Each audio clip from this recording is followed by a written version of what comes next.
All right, as you can see, the Fastrak SD is right back to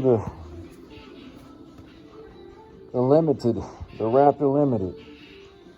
That engine right there is gonna go right there. And then I'm gonna put this thing to work. And then this, hey, I'm gonna try to rebuild the hydrostatic pumps. It's gonna give me some practice. See what I can do with it. But it's, hey, this is the final destination for it. Till I bring it back home. Now look at it. This one's right. This one here is in the middle of those two.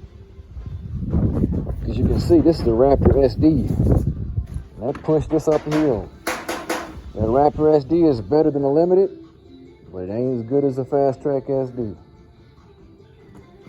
Look at this. See that? Fastrak Super Duty SD.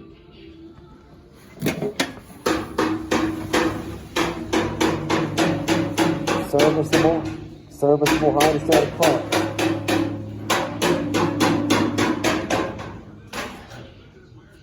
Serviceable hydrostatic pumps. It makes all the difference. All the difference, every bit. That's how I do it.